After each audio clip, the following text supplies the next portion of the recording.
Welcome back to my channel. My name is Beth and this is Beth's Bookish Reviews, and I'm here today to give you my August TBR. I've tried to film this several times and it just doesn't turn out the way that I would like for it to, so I'm just going to tell you the books I will be reading. By Ellen Montgomery. I'm trying to catch up to the read along that Chantel from Chantel Reads All Day is doing, and I am very far behind. This is March's book. I will be reading, I think, yes, Anne of the Island. If I can get to the next one, that would be great.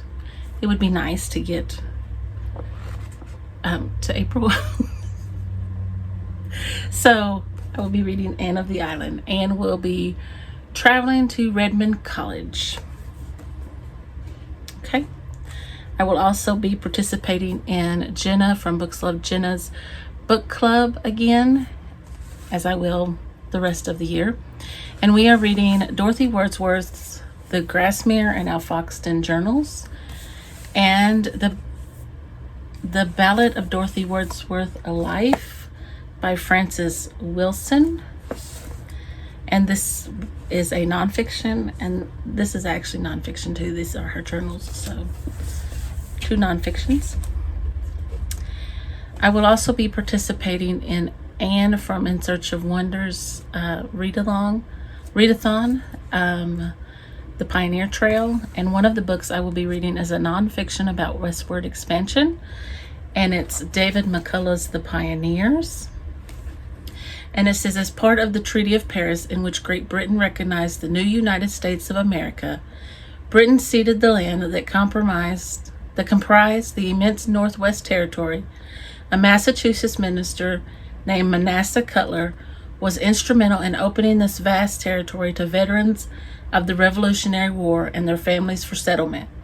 The law that opened the land to settlers included 3 remarkable conditions: freedom of religion, free universal education, and most important, the prohibition of slavery. I'm looking forward to that book. I will also be continuing my series read along of Louise Penny's The Chief Inspector Gamache series, and that brings me to The Nature of the Beast. I'm continuing my DIY literature degree, and I am going to begin, may not finish, this book, and it's a study of the Porter sisters who paved the way for Austen and the Brontes, Sister Novelists by Devney Looser. I got that recommendation from Jenna from Books Love Jenna.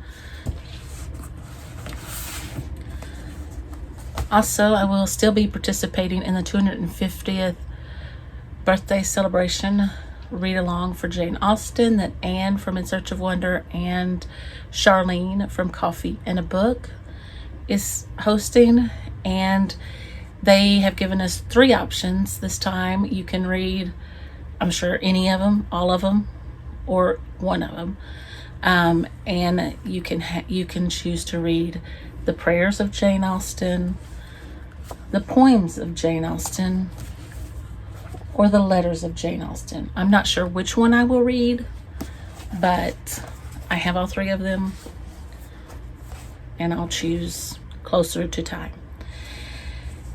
Back to Anne from In Search of Wonders Pioneer Trail.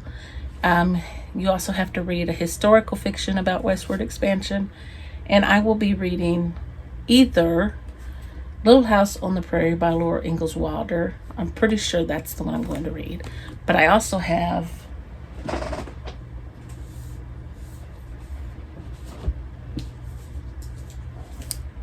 Carolyn by Sarah Miller, which is told from Ma's perspective. But I'm pretty sure I'm going to read Little House on the Prairie. I would also like to read Summer Romance by Annabelle Monaghan. I don't know if I'll get to it or not, but summer is almost over. I have the new release from Ruth Ware, The Woman in Suite 11, and this is about Lo Blacklock. It's 3 years after the birth of her youngest child, and she is ready to reestablish her journalism career.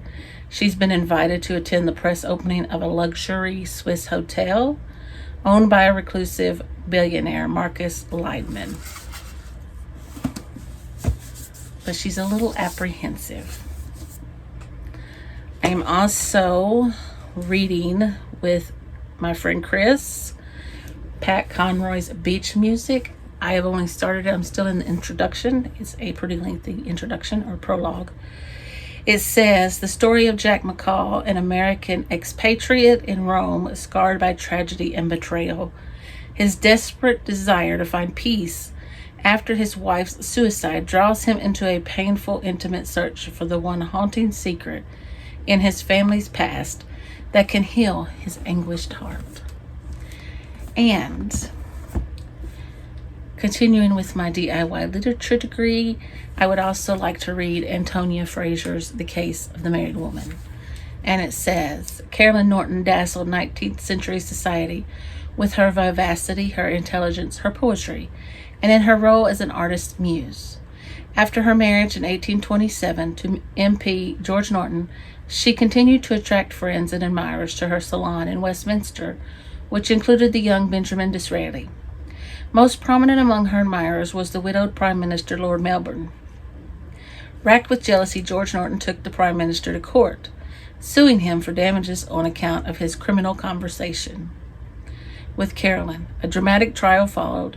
Despite the unexpected and sensational result, which was acquittal, Norton was still able to legally deny Carolyn access to her 3 children, all under the age of 7. He also claimed her income as an author for herself, since the copyrights of A Married Woman belonged to her husband. And I would also like to read some poetry by the Romantic poets of that time. So, there you have it. That is my TBR for the month of August. Short and sweet.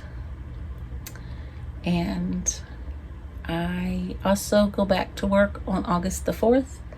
So anyway, if you enjoyed this video, please give me a thumbs up. And if you want to see more from me, click that subscribe button, and I'll see you in the next video. Bye for now.